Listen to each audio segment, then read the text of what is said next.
হে মুসলমানের ছেলেরা, হে নওজোয়ান যুবকেরা, বয়ান করছিলাম, কোরআনকে নিয়ে বয়ান করছিলাম। ফ্রান্সের মমির স্পেশালিস্ট বিখ্যাত একজন সার্জন, ওর নাম হলো ডক্টর মরিস বুকাইলি। ওই মানুষটা খ্রিস্টান ধর্মের অনুসারী। ওই মানুষটা মিশরে গিয়েছিলেন, কোন একটা কনফারেন্সে হাজির হয়েছিলেন, ইসলামিক কনফারেন্সে হাজির হয়েছিলেন। আলেম ওলামারা বক্তব্য রাখছিলেন, কোরআন নিয়ে বক্তব্য রাখছিলেন। কোরআনে কোনো ভুল নাই, কোরআনে কোনো ভুল নাই, কোরআনে কোনো ত্রুটি নাই। এই ব্যক্তিটা মুচকি মুচকি হাসছিল। এই ব্যক্তিটা বলছিল, বাইবেল বললাম আমি, জানতাবাস্তা বললাম আমি, ত্রিপিটক পড়েছি আমি, রামায়ণ মহাভারত পড়েছি আমি, প্রতিটা ধর্মগ্রন্থে কিছু না কিছু ভুল পেয়েছি। এমন একটা কোরআনের নাম বলে, কোরআনে নাকি বলে কোনো ভুল নাই, কোরআনে নাকি বলে ওরা কোনো ভুল নাই। হ্যাঁ, ওই মিশরের, ওই আপনার ফ্রান্সের বিখ্যাত মমির specialist surgeon doctor Maurice Bucaille কি করলেন? ওই মানুষটা 1980 সালে কোরআন পড়বে বলে, কোরআনের ভুল বার করবে বলে কোরআনটাকে রিসার্চ করা শুরু করে দিলেন। আরবি পড়া শিখে নিলেন, সূরা ফাতিহা থেকে পড়তে শুরু করলেন, সূরা নাস পর্যন্ত বললেন। 1 বছর নয়, 2 বছর নয়, 3 বছর নয়, 5 বছর রিসার্চ করে ফেললে।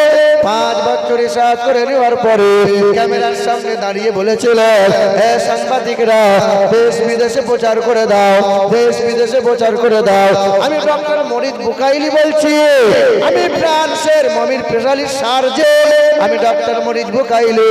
বাইবেল পড়েছি আমি, জানতাবাস্তা পড়েছি আমি, ত্রিপিটক পড়েছি আমি, রামায়ণ পড়েছি আমি, ভুল পেয়েছি, ভুল পেয়েছি। তবে কোরআনের ভুল বার করতে গেলাম, 5 বছর রিসার্চ করলাম। আল্লাহর শপথ করে বলে কোরআনে বিন্দু মাত্র ভুল পেলাম না। সঙ্গে সঙ্গে মানুষটা কোরআন বুকে আঁকড়ে ধরে নিল, কালেমা লা ইলাহা ইল্লাল্লাহ মুহাম্মাদুর রাসূলুল্লাহ। কালেমা পড়ে মুসলমান হয়ে গেল। নিজের নামটা পাল্টে দিল, নাম রেখে দিল সুলাইমান। দিল বলে সুবহানাল্লাহ, নাম রেখে দিল সুলাইমান। কোরআনের পর্ষে রিসার্চ করে কোরআনের ভুল বার করতে গেলে এই মরিস বুকাইলি ফ্রান্সের স্পেশালিস্ট সার্জন কালেমা পড়ে ঈমান নিয়ে এলো। মাথায় রাখলো টুপি, গালে সুন্নতি, দাড়ির সুন্নতি পোশাক পরে নিয়ে একজন আল্লাহ পাকের খাস মুমিন বান্দা হয়ে গেল। আমরা তো পারলাম না। বাবাজিরা, ভাইরা আমার, এ মুসলমানের ছেলেরা, নওজোয়ান যুবকেরা, ওই মহাত্মা গান্ধী বলেছিল, ওই মহাত্মা গান্ধী বলেছিল, মৃত্যুর 17 দিন আগে একটা চিঠি লিখে দিয়ে গিয়েছিল। ওই মহাত্মা গান্ধী বলেছিল, আমার মুসলমানদের সাথে ওঠা বসা বেশি, মুসলমানদের সাথে ওঠা বসা বেশি ছিল। মহাত্মা গান্ধী 17 দিন আগে বলে দিয়েছিল, পশ্চিম আকাশে একটা উদিত হয়েছে, একজন ব্যক্তির আবির্ভাব হয়েছে। পৃথিবীর কোন মানুষ যদি ওই ব্যক্তির আদর্শ ফলো করে চলে, আমি মহাত্মা গান্ধী বলে দিয়ে যাই, বিশ্ব নবী মুহাম্মদ রাসূলুল্লাহর নামটা বলে দিয়ে যায়। মহাত্মা গান্ধী মৃত্যুর 17 দিন আগে বলেছিল, আমি বিশ্ব নবী মুহাম্মদ রাসূলুল্লাহর জীবনীটা পড়ে পড়ে দেখলাম। আমি গৌতম বুদ্ধর জীবনী পড়েছি, আমি গুরু নানকের জীবনী পড়েছি, বালকরাম বাজারের জীবনীটা পড়েছি, শ্রী চৈতন্য জীবনীটা পড়েছি, রামকৃষ্ণ বলো তাম ধর্মগুরুদের জীবনী পড়ে পড়ে দেখলাম। তবে বিশ্ব নবী মুহাম্মদ রাসূলুল্লাহর জীবনী পড়ে পড়ে দেখলাম। মুসলমানের ছেলেরা, হে মুসলিম ভাইরা, ওই মহাত্মা গান্ধী বলেছিল, আমি জীবনী 2 খণ্ড পড়ে পড়ে দেখলাম, বিশ্ব নবীর মতো মহাদর্শবান, মহাচরিত্রবান মহাপুরুষ পৃথিবীর জমিনে আর 2টা হতে পারে না। সঙ্গে সঙ্গে আল্লাহর কোরআন একথা জানিয়ে দিয়েছিল। এই কথা কোরআন আজও জানিয়ে রেখে দিয়েছে। কোরআনেতে পারা নম্বর 19, সূরার নাম সূরা কলম, পৃষ্ঠা নম্বর 3, আয়াত নম্বর 3, লাইন নম্বর 14। আমার আল্লাহ পাক জগতের মানুষকে জানিয়ে দিল, ওয়া ইন্নাকা লা আলা খুলুকিন আযীম। মহাচরিত্রে অধিকারী যিনি, সবচেয়ে মর্তবা মর্যাদা আমি আল্লাহ পাক যাকে দান করেছি, রাফা'না লাকা যিকরাক, তিনি হলেন আর কেউ নয়, তিনি হলেন জানাবে মুহাম্মদুর রাসূলুল্লাহ। এখন ইংল্যান্ডের ব্রিটিশ মিউজিয়ামে লেখা আছে, লিখে রেখেছে তারা খ্রিস্টান নাসারা যারা, সাদা পাথরে কালো কালি দিয়ে লেখা আছে, as a leader, as a teacher, as a father, as a love maker, Muhammad is the Superman in the world. বিশ্বের জমিনে এক নম্বর নেতা যিনি, বিশ্বের জমিনে এক নম্বরের পিতা যিনি, বিশ্বের জমিনে এক নম্বরের শিক্ষক যিনি, মানব জাতির কল্যাণকর্তা, জগৎগুরু যীশু খ্রিস্ট নয়, আব্রাহাম লিঙ্কন নয়, লেনিন নয়, মহাবীর নয়, গুরু নানক নয়, গৌতম বুদ্ধ নয়, চৈতন্য নয়, স্বামী বিবেকানন্দ নয়। এখনো ব্রিটিশ মিউজিয়ামে লিখে রেখেছে, আজ কালো কালি দিয়ে লেখা আছে সাদা পাথরের উপরে, তিনি হলেন জানাবে মুহাম্মদুর রাসূলুল্লাহ। এ বাবাজিরা ভাইরা আমার, যখন ভারত পাকিস্তান বাংলাদেশ এক ছিল, ওই সময় একজন বেঈমান আমার নবীর চরিত্র নিয়ে বই লিখেছিল। বইটার নাম দিয়েছিল রঙ্গিলা রসুল। কি নাম শুনেছেন কোনদিন? বইটার নাম রঙ্গিলা, রঙ্গিলা রসুল। বইটা লিখলো যিনি, ওই ব্যক্তির নাম হলো রাজপাল। ওই বইয়ের ভিতরে আমার নবীকে বলেছে লম্পট, ওই বইয়ের ভিতরে আমার নবীকে গাল মন্দ করেছে। এই বাংলাদেশে ময়মনসিংহে বাড়ি, বাপ মুসলমান, মা মুসলমান, ওই বিশ্বা মহিলা তসলিমা নাসরিন আমার নবীর চরিত্র নিয়ে কত বই লিখেছে। বই লিখেছে ছোটবেলার মেয়ে, বই লিখেছে দ্বিখণ্ডিতা, কত শত বই লিখেছে। দুশ্মন, নবীর দুশ্মন সালমান রুশদি নবীর চরিত্র নিয়ে বই লিখেছে। যখন ভারতের নূপুর শর্মা আমার নবীকে অপমান করেছিল, এক হয়ে আন্দোলন করেছিলাম না, করি নাই? এ বাবাজিরা ভাইরা আমার, মক্কার জমিনে বেঈমান কাফেরেরা আমার নবীকে জাদুকর বলেছিল, আমার নবীকে পাগল বলেছিল, আমার নবীকে কবি বলেছিল, কিন্তু আমার নবীর চরিত্র নিয়ে কোনোদিন গাল দেয় নাই। আর বর্তমানে কাফেররা কিন্তু দেয়। শুনেছেন কি জানি না, নবী পাগল, নবী জাদুকর বেঈমানরা প্রচার করেছে। আর বুড়ি মহিলা জামা কাপড় বেঁধে, পুটুলি বেঁধে মক্কা ছেড়ে পালাবে, মক্কা ছেড়ে পালাবে। আমি লিখেছি কবিতা, মক্কা মরুর তপ্ত পথে চলছিল এক বৃদ্ধা যোগ, আরে মস্ত বোঝা মাথায় ছিল, কাঁপছিল তার দুই চরণ, দাঁতে ভেঙেছে বয়স ভারী, দাঁতে ভেঙেছে বয়স ভারী, আর পেকেছে মাথার কেশ, ক্লান্ত ছিল বুড়ির শরীর, দোলাই ধূসর মলিন বেশ। সামনে এসে এক যে যুবক, সামনে এসে এক যে যুবক, বিদ্যারে কয় আম্মা জান, এই বোঝাটি বইলে মাগো, বাঁচবে বলো তোমার প্রাণ। যুবক অচেনা, নুরানি চেহারা, ফুটফুটে চেহারা, অচেনা যুবকটা এসে বলছে, ও মা, তুমি যে এত বড় পুঁটুলি বেঁধেছো মা, তুমি বইতে পারবে? ও মা, আমাকে দাও না, আমি একটু বইয়ে দিই। দাও তুলে দাও আমার মাথায়, শোনেন, দাও তুলে দাও আমার মাথায়, তুমি শুধু পথে দেখাও, যেথায় যাবে শান্তি পাবে আম্মা তুমি পা বাড়াও। লইব না মা পয়সা করি, লইব না মা পয়সা করি, চাইব দোয়া আশীর্বাদ, তোমার সেবা করেলে মাগো এই এতিমের মিটবে সাধ। বুড়ির বোঝা মাথায় নিয়ে, বুড়ির বোঝা মাথায় নিয়ে চলল যুবক পথে ধরে, মানব সেবার খুশির হাওয়া বইছে যে তার অন্তরে। বুড়িমা যায়, বুড়িমা যায়, টুকটুক করে যুবকটা পুঁটুলি মাথায় নিয়ে যায়। কিছু দূর যাওয়ার পরে তখন যুবকটা জিজ্ঞাসা করে, মা কোথায় যাচ্ছ গো মা?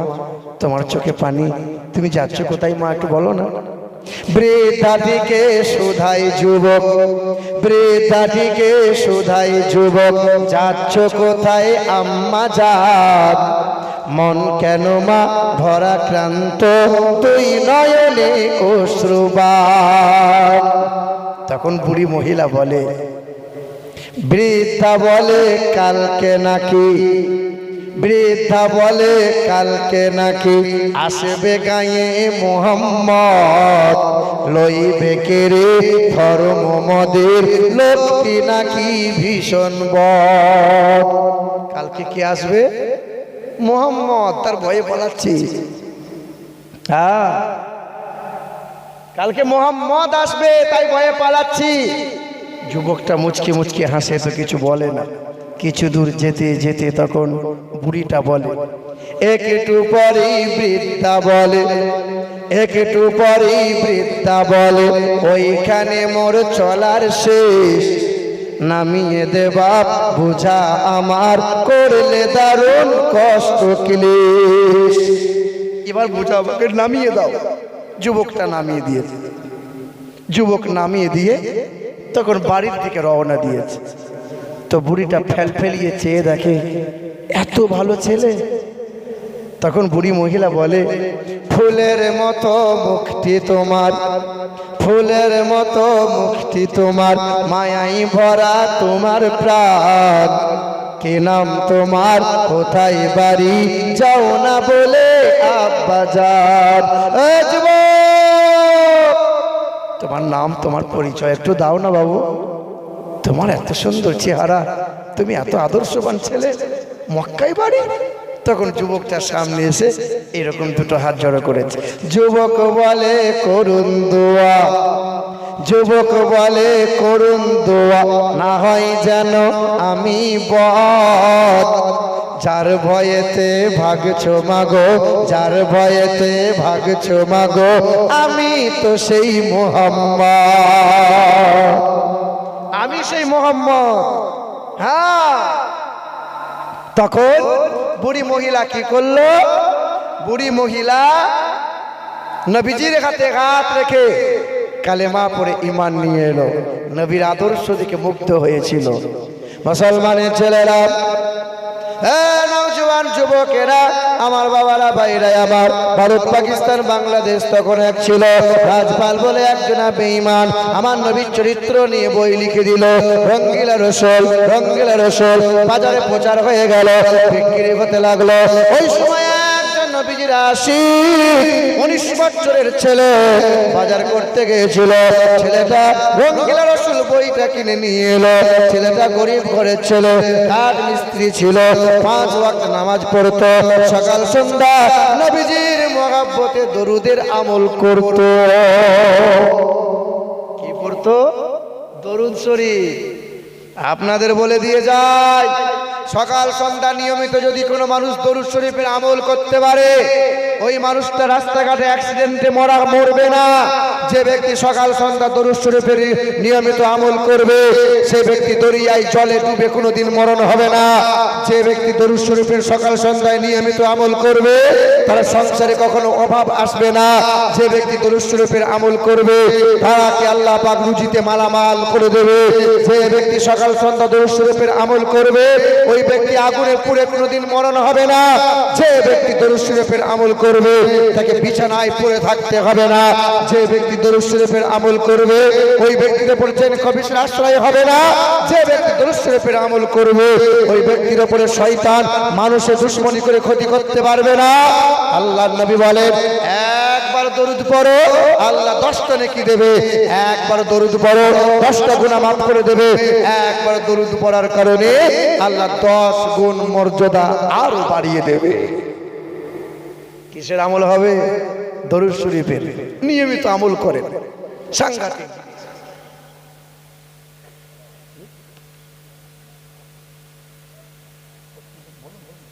দরুদ শরীফ পড়েন, আল্লাহুম্মা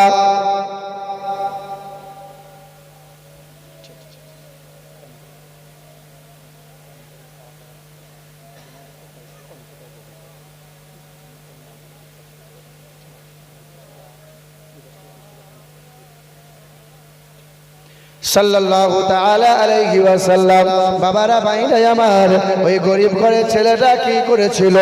আল্লাহ নবীকে কাল দিয়ে বই লিখেছিল, নবী চরিত্র নিয়ে আঘাত দিয়ে কথা বলেছিল। ওই মানুষটা কি করেছিল? 19 বছরের ছেলেটা রাজপালকে হত্যা করে দিয়েছিল। ইলমুদ্দিন 19 বছরের নওজোয়ান ইলমুদ্দিন ছেলেটা জেলে বন্দী হয়ে গেল।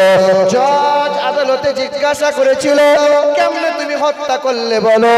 বলে, আমি স্বেচ্ছায় নবীর দুশমনকে পৃথিবীর জমিন থেকে সরিয়েছি। আমরা তাদের দেব দেবী নিয়ে গালমন্দ করি না, আমার নবীকে গালমন্দ কেন করে? ইলমুদ্দিন নবীজির মহব্বতে সঙ্গে সঙ্গে আদালতে চোখ রাঙিয়ে বলেছিল, না না, আমি বাঁচার জন্য নয়, আমার নবীকে যে গালমন্দ দেয়, নবী তো আমার ঈমান, নবী তো আমার জান, নবী আমার প্রাণ, আমার নবীর মহব্বতে কোনোদিন আমি মাথা নত করব না। বাপ মাকে গালমন্দ দাও, আমার বংশে গালমন্দ দাও, আমি হয়তো মেনে নেব, কিন্তু আমার নবীর চরিত্র নিয়ে কথা বললে সহ্য করব না। জজ আদালতে ফাঁসির অর্ডার দিয়েছিল। ওই ইলমুদ্দিন শেষ তামান্না কোরআন চেয়ে নিয়েছিল, কোরআন বুকে নিয়েছিল, কোরআনে জমা দিয়েছিল। ওই মানুষটার ফাঁসি হয়ে গেল। 3 মাস পরে কবর থেকে লাশ যখন তোলা হয়েছিল, ইতিহাস সাক্ষ্য দেয় তার চেহারা 3 মাস পরে যেমন আগে ছিল, 3 মাস পরে কবর থেকে উঠানো হয়, যেমন কার চেহারা তেমনই রয়ে যায়। কিন্তু চিকিৎসা বিজ্ঞান বলে 6 দিন পরে নখ খসে যাবে, 9 দিন পরে চুল, কবর গাগের সামান নিতে কইর না কেউ ভুল। কবর জায়গা ভালো নয়, কবর জায়গা ভালো নয়, আমল দিয়ে কবর গৃহ সাজিয়ে নিতে হয়, কবর জায়গা ভালো নয়।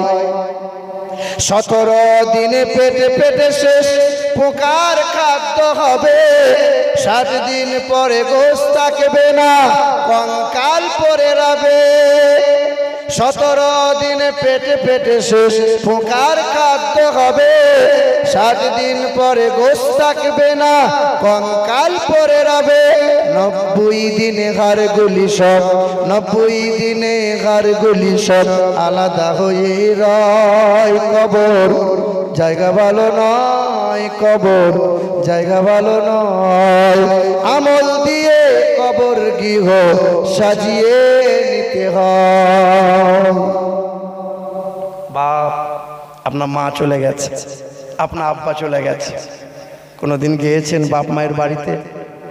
4 বছর 5 বছর হলো, বাপ মা কোথায় কোন কবরে শুয়ে আছে চিনতে পারবেন না আপনি, আর জানি না। সংসারের চিন্তা, বিবি মায়ার চিন্তা, বাচ্চার ভাবনা, জমি জায়গা ভাবতে ভাবতে মা বাবার বাড়িটাও ভুলে গেছেন। বেঁচে থাকতে তো বাপ মায়ের সেবা তেমন আমি আপনি কেউ করতে পারলাম না। নবীজি আমার বলেন, প্রতিদিন একবার করে মা বাবার বাড়িতে যেও, প্রতিদিন বাপ মায়ের সাথে একটু গল্প করে আসিও। আল্লাহর নবী বলেন, প্রতিদিন যদি না পাও, জুম্মার দিনে একবার করে জুম্মার নামাজটা পড়ে সোজা বাপ মায়ের কবরে যাইও। বাপ মায়ের কবরের কাছে দাঁড়িয়ে সূরা ফাতিহা 3 বার কুলগুটা পড়ে, দরুদ শরীফটা পড়ে এক আল্লাহর দরবারে কেঁদে কেঁদে দোয়া করো। আর বলো নিজের মাকে, মা গো, ও মা, তুমি আজকে আমার বাড়িতে নাই বলে না, আমার বাড়িটা খুব অন্ধকার লাগে জানো মা, আমার বাড়িতে টাকা আছে, আমার বাড়িতে ছেলে মেয়ে আছে, আমার বাড়িতে সবাই আছে, কিন্তু তুমি নাই বলে না আমার বাড়িটা বিলীন হয়ে গেছে, আমার বাড়িটা খুব ফাঁকা ফাঁকা লাগে জানো মা। সেদিন এই ছেলেটা যদি কবরের পাশে দাঁড়িয়ে বাপ মায়ের জন্য কেঁদে বলে, মালিক, আমার মা সারা জীবন পা হাতে তেল মালিশ করে দিয়েছিল, কিন্তু আমি এমন একটা সন্তান, মায়ের জ্বর এসেছিল, মায়ের পায়ে একটু তেল দিতে পারি নাই, বাপের পায়ে একটু তেলটা মালিশ করে দিতে পারি নাই। যে মা সারা জীবন জামা কাপড় পরিষ্কার করে দিল, ওই মায়ের বিছানাটাও কোনো দিন আমি ছেড়ে দিই নাই, ঘরটা কোনো দিন ঝাড়ু মেরে দিই নাই, আমি আমার মাকে রেখে দিয়েছি মালিক।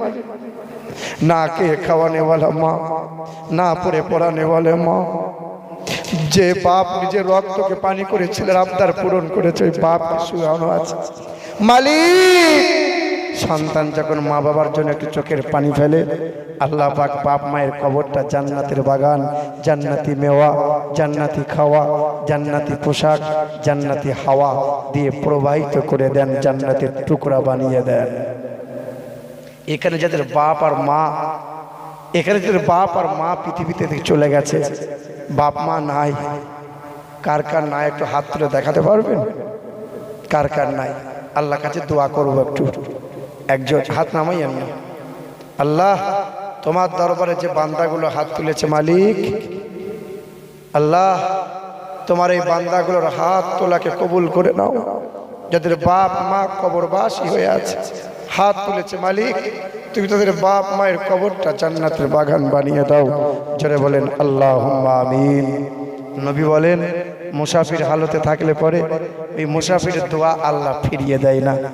মুসাফির মানে বোঝেন, 90-92 কিলোমিটার রাস্তা কোনো ইমানদার মুসলমান যখন অতিক্রম করবে, তার জোহরের নামাজটা 2 রাকাত হবে, আসরের 4 রাকাত ফরজটা 2 রাকাত হবে, ইশার 4 রাকাত ফরজটা 2 রাকাত হবে। কসরে মুসাফির হালতে আছি, নবী বলেন মুসাফিরের দোয়া কখনো আল্লাহ ফিরিয়ে দেবে না। আপনারা অনেক টাকা দিয়েছেন আগামী বছরের জন্য, এই বছরের জন্য, আগামী বছরের জন্য একটা মানুষ পারবেন কোরআন এক, কাবা এক, আল্লাহ এক, একটা আল্লাহর মুমিন বান্দা পারবেন যে 1000 টাকা দেবো আমি আমার বাপ আর মায়ের জন্য? একটা মানুষ পারবেন? একটা মানুষের কাছে আমি চাইছিলাম, একটা মানুষ। আপনি দেবেন? 2000 দেবেন না 1000? 1000। কি নাম বাপের?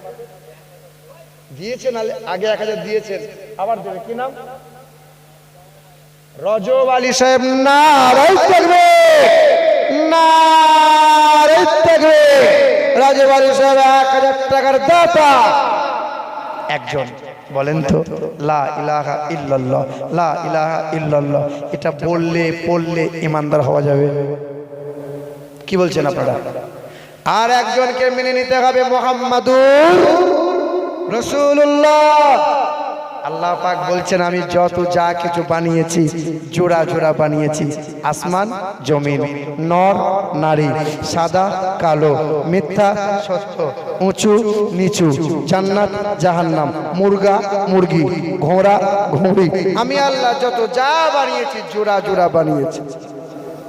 জোড়া হওয়ার মতো আর একটা মানুষ পারবে যে আমি দেবো 1000 টাকা মায়ের আর বাপের জন্য? ছেলেটা এখনই অসুখ হলে না, এখনই ডাক্তারখানা যেতে গেলে লাখ টাকা যদি খরচের কথা বলে, আপনি কি করবেন? টাকা পয়সা নাই, জমি জায়গা বিক্রি করে আপনি দেবেন। এইরকম একটা নবীজির মহাব্বতে জান্নাতের বাগান হবে, আর আপনার মতো মানুষটা দেবে, আল্লাহ পাক কবুল করে নেবে।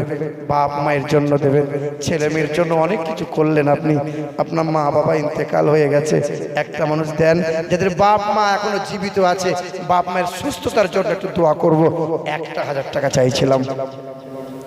প্যান্ডেল আর খাওয়া খরচের ব্যাপারটা কমিটির লোক যতজন আছে ওরা সব দায়িত্ব নিয়ে নিয়েছে। প্যান্ডেল এবং